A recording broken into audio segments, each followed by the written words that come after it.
The mountains of North Carolina rose like silent guardians against the sky, their slopes wrapped in mist during the early mornings and painted gold by the sun in the evenings. Here in these rugged ridges Sophia Carter grew up, a child shaped not by comfort, but by the challenges of the wilderness around her. Her life was far from ordinary, for she was raised under the watchful eyes of two mentors whose legacies carried the weight of generations of survival and combat. Her grandfather, John Carter, was once a Green Beret, a man whose reputation echoed quietly through stories whispered in military circles.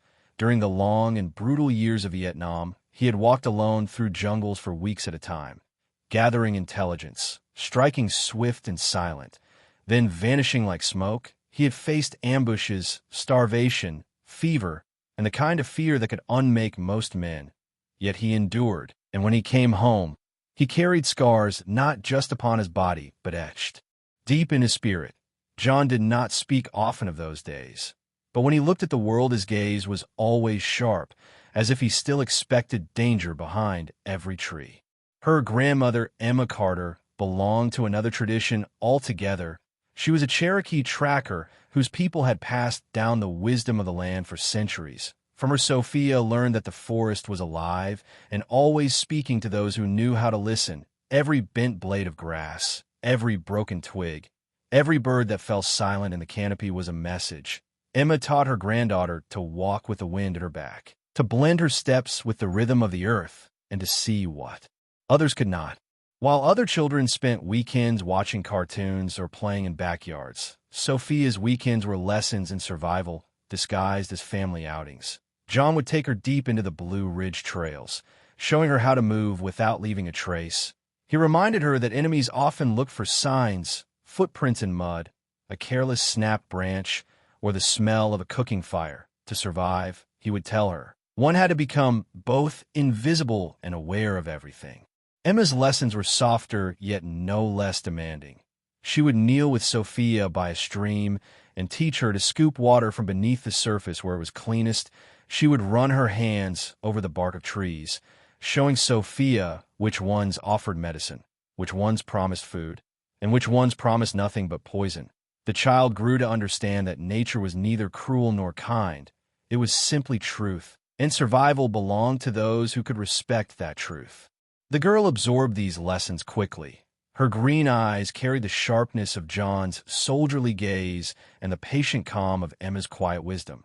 Sophia could spend hours lying in the underbrush unmoving, simply listening. She could trail a rabbit by faint scratches on bark and follow deer through disturbed soil that most would call ordinary dirt. By the time she was 10 years old, she could build a shelter from branches that blended so well into the landscape, it looked as if it had always belonged there. She could light a fire in the rain, using nothing but bark shavings and patience. Her grandfather would often smile at her progress, calling her little warrior, but his lessons were rarely gentle. He pushed her hard, demanding endurance and cunning.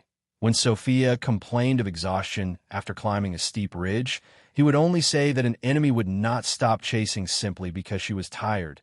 When she stumbled and scraped her knees, he would remind her that pain was not weakness, but proof that she was still alive. Emma balanced his severity with empathy.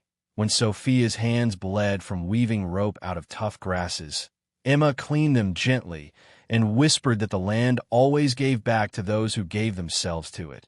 She told stories of warriors who could walk for days without being heard, hunters who knew how to move in harmony with the forest, and women whose strength was quiet but unshakable. These tales settled into Sophia's mind like embers waiting for the moment to blaze.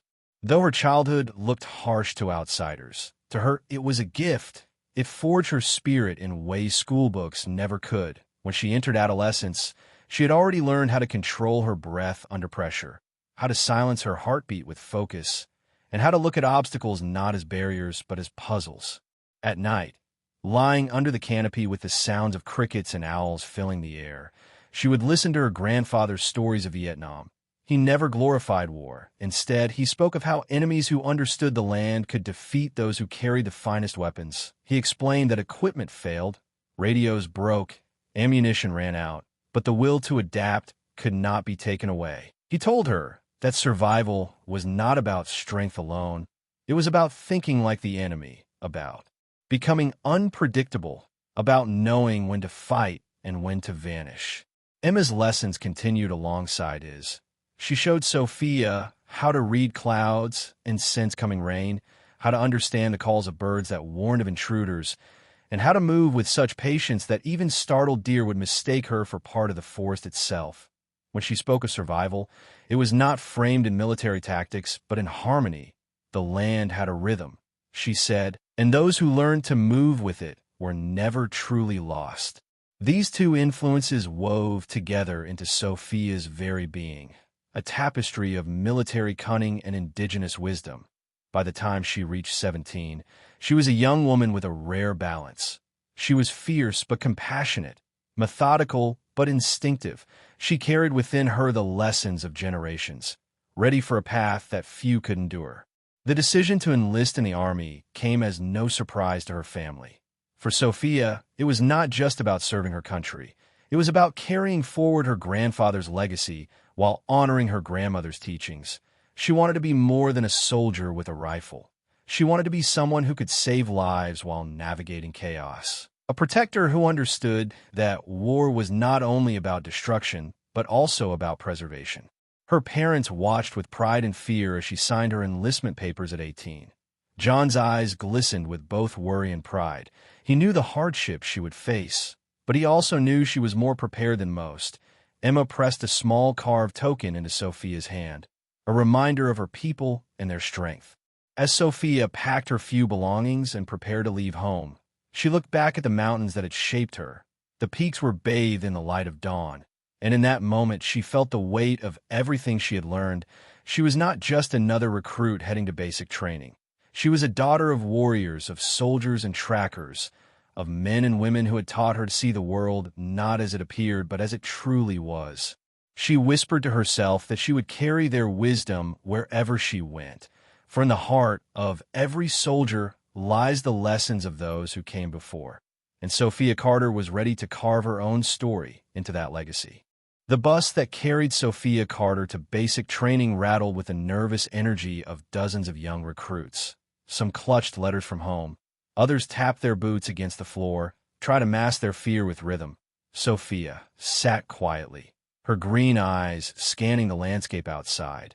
She was calm, but beneath that calm ran a current of determination that nothing could shake. Her first weeks in the Army were a shock to many of her fellow recruits.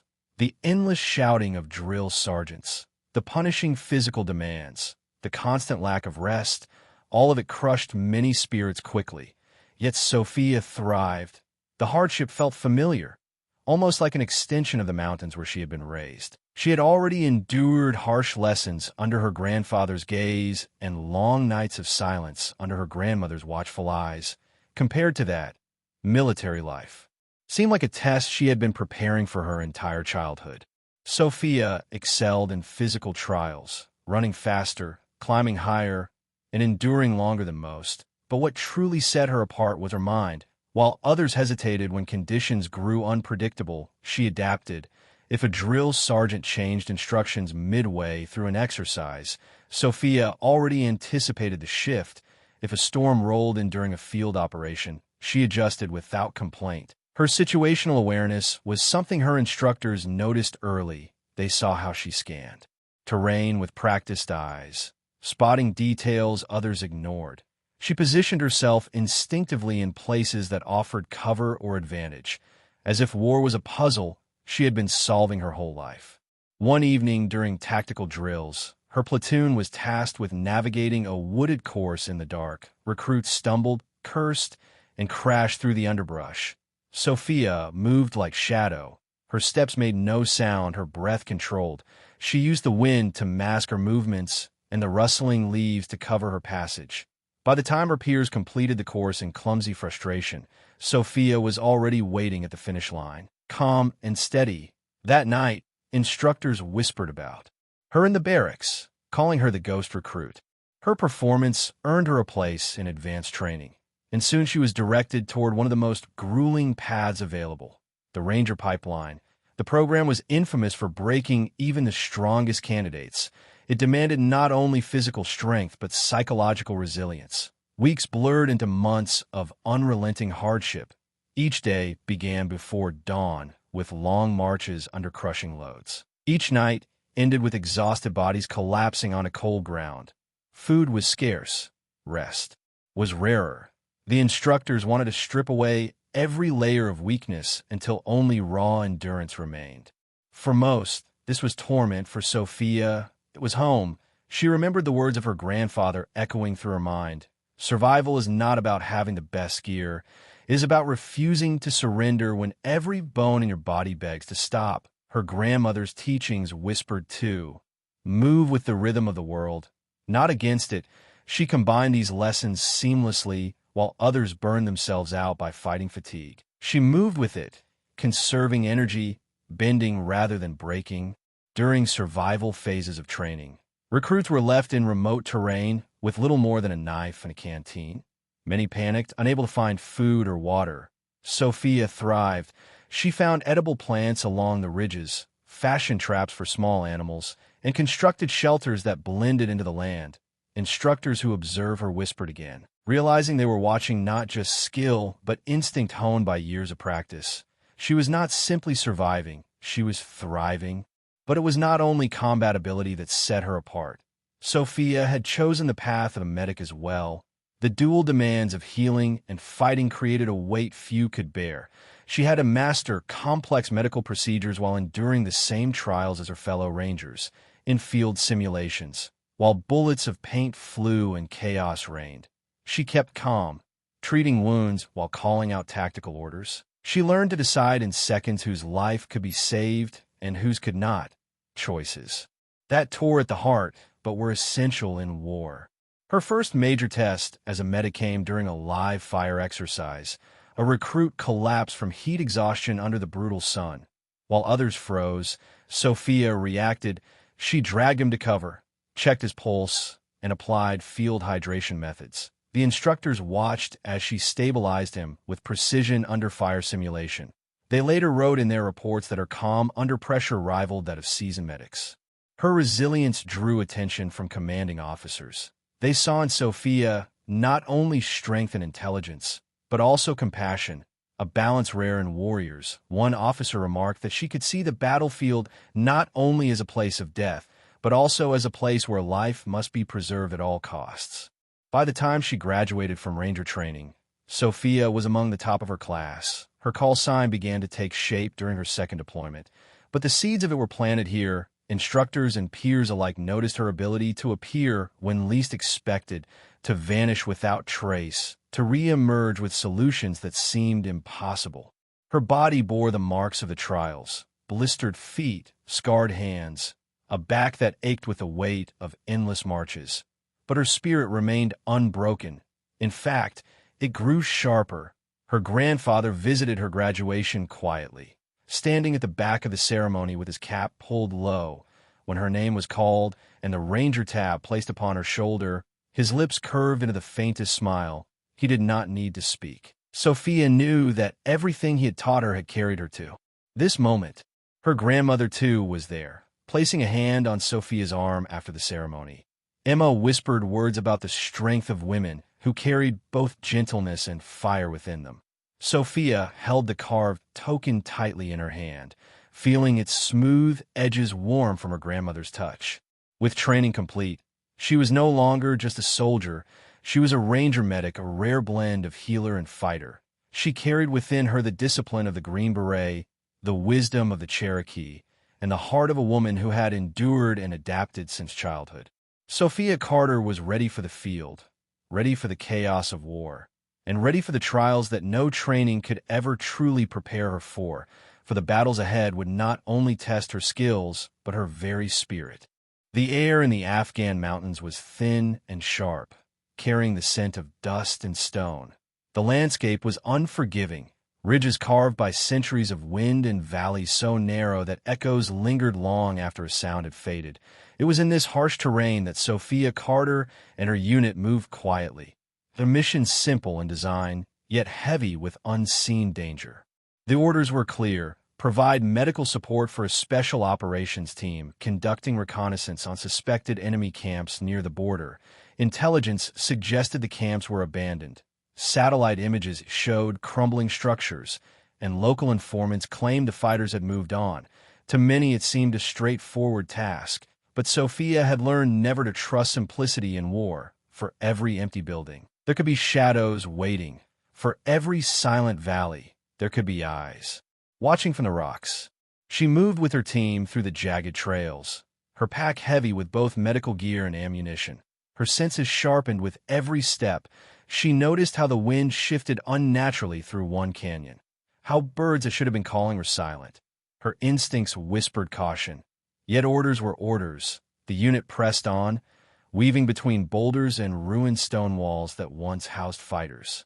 At first the site appeared deserted, scorched fire pits, broken crates, silence so thick it felt staged. The team spread out, establishing observation posts. Sophia knelt beside a crumbling wall, setting up her kit, preparing for what she assumed would be a long day of waiting. That was when the mountain erupted. Gunfire poured down from hidden positions, the crack of rifles echoing against stone walls. Dust filled the air as bullets shredded rocks around them. Sophia's heart pounded, yet her body moved with practiced calm. She dragged a wounded comrade to cover, pressed gauze against a bleeding wound, and shouted for suppressive fire. The ambush was merciless. Fighters had been waiting, their positions dug deep into caves and fortified ridges. Explosions shook the ground, one blast tearing through the side of the canyon. The shock wave threw Sophia off her feet. Her ears rang, vision blurred. Yet she forced herself to rise. Smoke filled the air, screams of both allies and enemies mixed in chaos.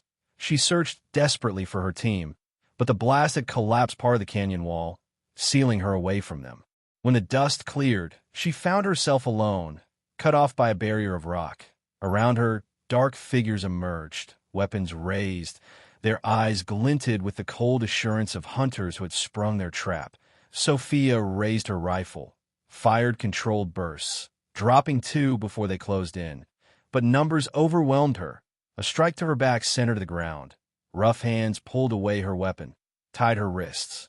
She fought with every ounce of strength, but the tide was against her. A man stepped forward, his presence commanding. His name was Robert Collett, a seasoned enemy commander known for studying American tactics and exploiting them with precision. He looked down at Sophia with a smile that carried both triumph and cruelty. To him, she was not a soldier. She was a prize, a symbol. His men dragged her across the rocky ground, deeper into the mountain stronghold. Her body ached from blows. Her lips were cracked, but her spirit was unbroken. As they shoved her into a dark cell carved from stone, Khalid spoke words meant to humiliate. One American soldier will not last a week here, especially a woman. He believed her capture would break her, that she would be reduced to weakness. The cell door clanged shut, leaving her in near darkness. Only a small slit allowed a thread of light to enter. She leaned against the cold wall, her breath steadying. Her mind did not crumble under despair. Instead, she began observing every sound outside the door, every footstep, every creak of metal. All of it she stored in memory. She studied her captors each time they brought food, noting routines, counting guards, marking which ones were careless. 3 days passed. In that time, her captors believed she was adjusting to captivity. They mistook her silence for fear. But Sophia was not broken. She was learning. She remembered her grandfather's voice. Survival is not about tools. It is about knowing how to use the enemy's strength against them. She remembered her grandmother's whisper, move like shadow, see with more than eyes. On the 4th night, her moment came. A guard entered, young, nervous, overconfident. He made the mistake of stepping too close. In one swift movement, Sophia struck, precise and silent. She used her medical knowledge not to heal, but to incapacitate. Within moments, the guard was unconscious, his keys and weapon now hers. Yet she did not run. Escape alone would not be enough. Sophia's eyes burned with resolve. This place was more than a prison. It was a command center. She could hear radios, sense movement. She realized Khalid was planning something larger, something deadly. If she left, the operation might continue. If she stayed, she could dismantle it from within. That night she dragged the unconscious guard into shadow, concealed him, and slipped into the compound. She moved like she had in the forest of her youth, a shadow among shadows. She memorized hallways, found storage rooms, counted weapons. Her heart beat steady. She was no longer the prisoner. She was the predator. The mountain fortress that Robert Khalid believed was his stronghold was about to become his grave. Sophia Carter had been underestimated, and soon he and his men would learn the cost of such a mistake. The fortress carved into the mountainside was meant to be impenetrable, thick stone walls hidden beneath layers of rock and shadow. From the outside, it looked like any other part of the rugged terrain, but inside it was alive with movement. Armed men patrolled narrow corridors. Radios crackled with coded messages. Weapons lined racks within storage rooms. And at the center of it all, Robert Khalid ruled with confidence that his stronghold could not be touched. What Khalid did not understand was that his greatest threat was already inside. Not as a soldier storming the gates, but as a prisoner in his own cells. Sophia Carter sat quietly through those first nights. Waiting, studying, memorizing, she marked the rhythm of guards, the patterns of footsteps, the timing of meals. She knew when the fortress grew loud with drills and when it grew silent with fatigue. Every detail became part of her plan. By the fourth night, her patience shifted to action. The guard she had rendered unconscious became her entry point. She had taken his keys, his weapon, and more importantly his place in the chain of routine. His absence was hidden by her cunning. She dragged him into shadow and assumed his path, moving through the compound disguised by darkness and silence. Her first steps into freedom were not toward escape, but deeper inside. She slipped along hallways where flickering lanterns left pools of shadow. She pressed herself against walls as pairs of guards passed, listening to their whispers about an American attack they feared might come. Irony burned within her. They feared a rescue, but the threat was already breathing down their necks. Sophia chose her targets with care. Her grandfather's lessons echoed in her mind. Do not strike where the enemy is strong. Strike where he is blind. The first man she eliminated outside her cell had been young and careless. The second was more dangerous. A communications operator stationed in a small bunker. He believed himself safe, surrounded by radios and monitors. Yet safety and isolation made him vulnerable. Sophia slipped into the room during the shift change, silent as smoke within. Moments his voice was gone forever, and his console became hers. She scanned the equipment, pulling from it maps, call signs, lists of contacts. Intelligence spilled before her like treasure. She realized Khalid's reach stretched further than this mountain. Multiple cells were preparing coordinated strikes on American positions. If she escaped with this information, she could save hundreds of lives. But she knew the risk. She had to live long enough to deliver it. For now, survival meant more than hiding. It meant dismantling Khalid's force piece by piece. That night, she sabotaged radios, cutting wires so subtlety that failures would seem like technical issues. She moved crates of ammunition slightly out of place, small changes that bred suspicion among the fighters. By dawn, whispers of paranoia rippled through the compound. Guards swore they heard footsteps in halls where no one should be. Weapons vanished, then reappeared in the wrong racks. Even the most hardened men began to look over their shoulders. On the fifth night, she struck again. This time, two perimeter guards who had grown lax. One leaned too long on his rifle. The other paced without watching his back. Sophia moved between them like water. When the dawn came, both were gone, their posts empty. The men who found the absence trembled, fearing desertion, fearing betrayal. They did not consider that the prisoner they mocked days earlier now stalked them. Her grandmother's teachings guided every movement. She followed the flow of wind through tunnels, used its currents to mask her steps. She noticed how torches flickered in certain corners, revealing drafts that hinted at hidden routes. She began to map the fortress not with pen and paper, but with memory and instinct. She found a network of maintenance passages rarely used, narrow and claustrophobic, yet perfect for concealment. This became her lair, her command center. From here, she could hear voices through stone, feel vibrations of boots on metal. Sense the life of the fortress, As though it were an animal, she was slowly bleeding. Each disappearance chipped away at the enemy's confidence. By the sixth night, men refused to patrol alone. By the seventh, arguments broke out. Khalid struck one of his subordinates in anger, shouting that fear was more dangerous than the American soldier herself. But even as he spoke those words, he began to understand.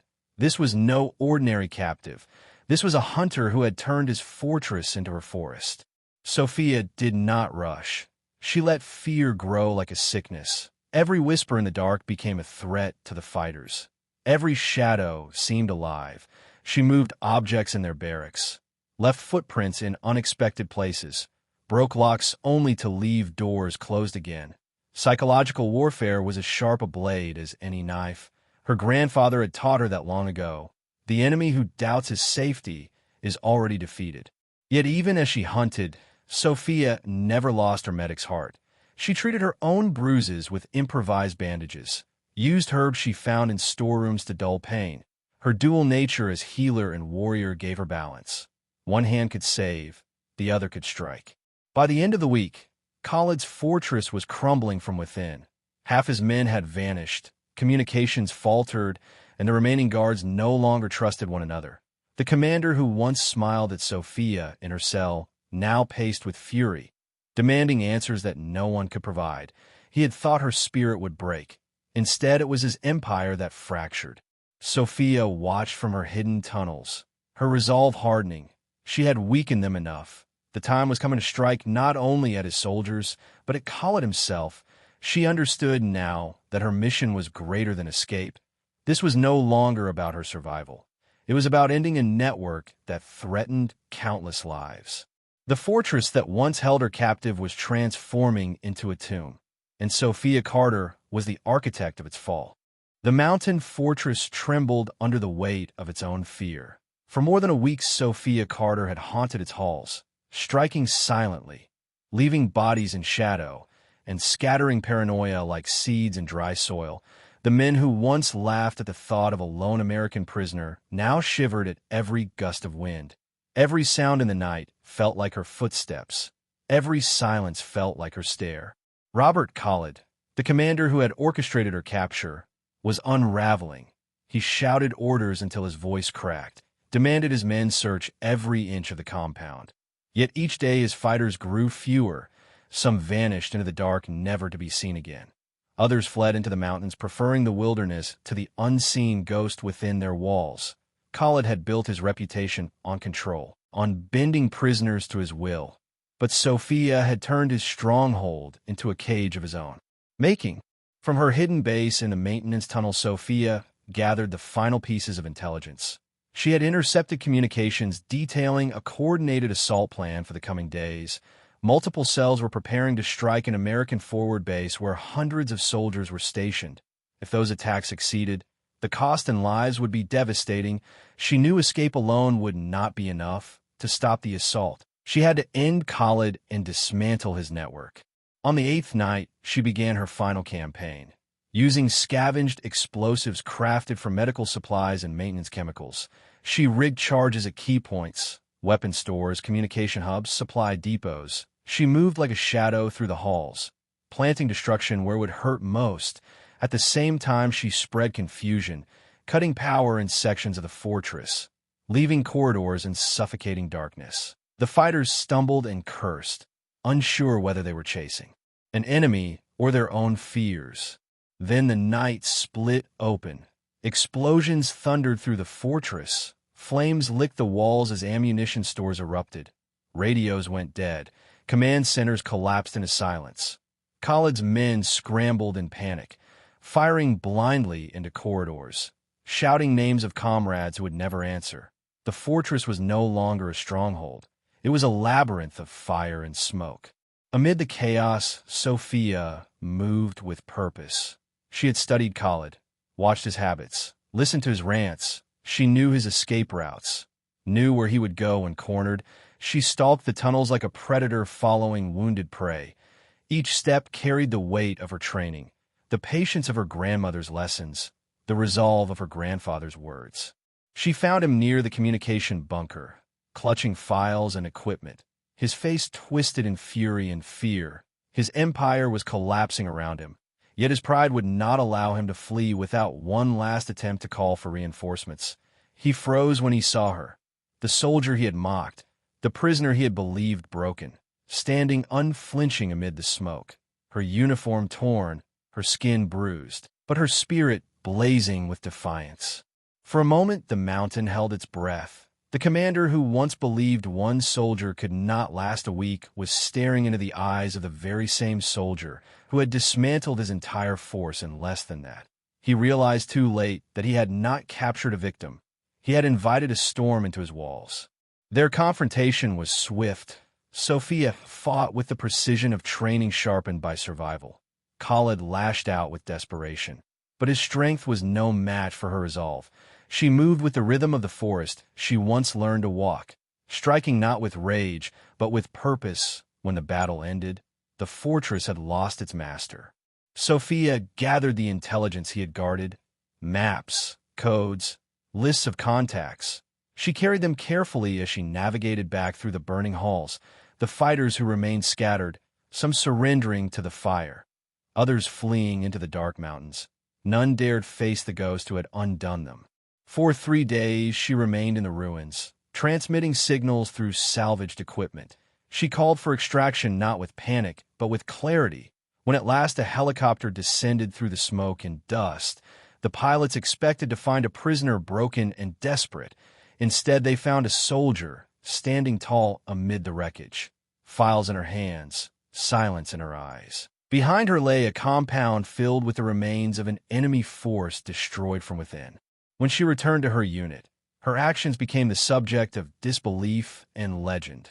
Major Michael Daniels, the officer who debriefed her, struggled to grasp the scale of what she had accomplished. One soldier had achieved what entire teams could not. She had not only escaped, she had conducted a one-woman campaign that dismantled a terrorist network and prevented an assault that would have claimed countless American lives. Promotions followed, commendations too, but Sophia did not seek glory. For her, the mission had never been about recognition. It had been about survival, about duty, about protecting those who could not protect themselves. 6 months later, she stood before a new group of recruits, not as a student, but as an instructor, her rank higher, her reputation larger. Yet her lessons remained grounded in the wisdom passed to her by John and Emma Carter. She taught soldiers that survival was not about strength alone. It was about adaptation, about turning fear into fuel, about seeing captivity not as an end, but as an opportunity. She showed them how to read landscapes like books, how to hear danger in silence, how to move so in tune with the world that even enemies could not sense their presence. The story of her week in captivity spread through special operations schools, taught as a case study, retold as proof that underestimated soldiers could become the deadliest opponents. But for Sophia, the story was simpler. She had faced the darkness, listened to the whispers of doubt, and discovered that her spirit could not be broken. Her legacy lived in the eyes of the students she trained, in the lives saved by the intelligence she brought home, and in the silence of the mountains where one commander had learned that sometimes the prey is the predator all along. Sophia Carter had walked into captivity as a prisoner. She had walked out as the storm that destroyed an empire.